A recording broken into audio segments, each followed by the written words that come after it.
Raider Nation, the mood in Las Vegas is boiling over. Fans are calling for accountability after this humiliating loss, and frustration is at an all-time high. The tension is real. There was that low hit on star edge rusher Max Crosby that everyone's still debating, a costly penalty from our starting lineman that'll likely lead to a fine, and even Pete Carroll came out and owned up to the 31-0 beating. There's at least one bright spot, though. Key offensive weapons are expected to return after the upcoming bye week. But stay with me because the final topic today hits the hardest, and it needs to be said. Before we dive into all of that, quick thing, make sure you're subscribed to the channel. It's completely free, and it really helps this community of diehard Raider Nation fans grow. Smash that like button too, so YouTube can push this conversation to more silver and black supporters around the country. And drop a comment down below. This space belongs to every fan who lives and breathes this team. Let's get into it. Man. What happened with Max Crosby has everyone fired up. The Chiefs ran up a 31-0 score and still managed to pull off a dirty hit. Literally. Their tight end, Noah Gray, went for a low block right in front of Crosby, took him out clean, and you could almost feel the pain through the screen. The worst part? It was ruled a legal play. CBS analyst Gene Steratore explained it was within the tight end box, so no penalty. But come on, sometimes the rule book just doesn't make sense. Fans online were outraged, saying that type of hit should be banned altogether. There's nothing clean about watching a Pro Bowler limp off after that. And it's not the first time this team's been involved in controversy. It feels like every week the Chiefs get away with something. Coincidence? Hard to believe.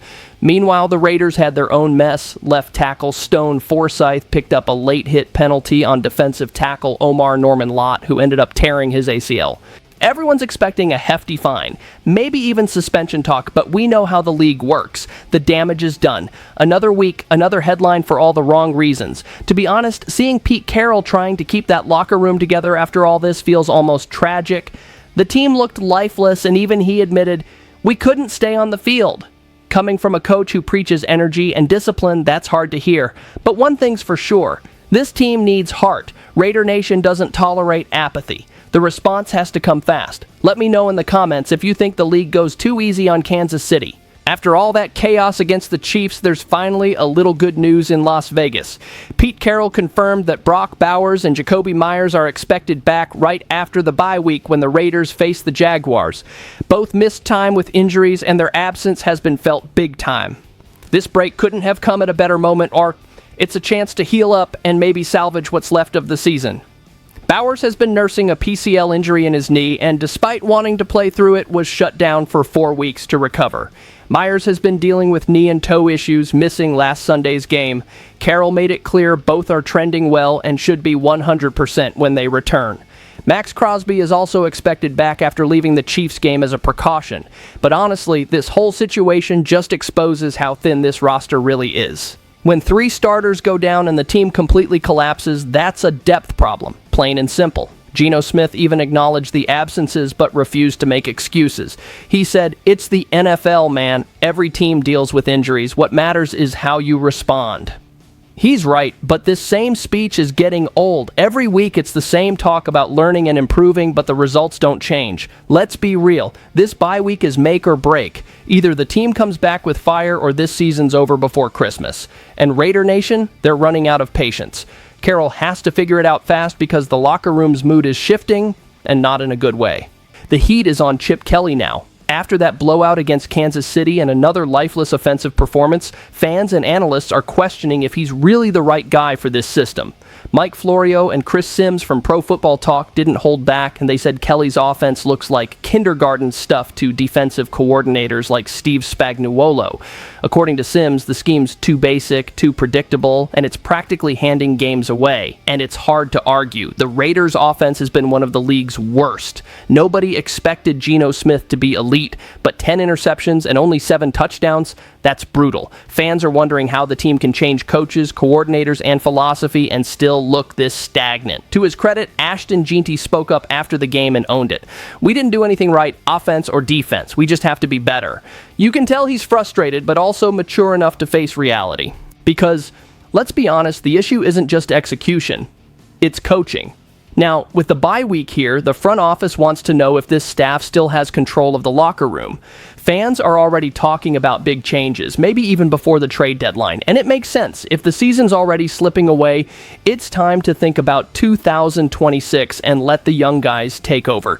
To be real with you, that 2-5 record hurts not just because of the losses, but because of what it says. This team's lost its identity. Ginty mentioned that the break could help clear minds and bodies, but that only matters if the spirit changes too.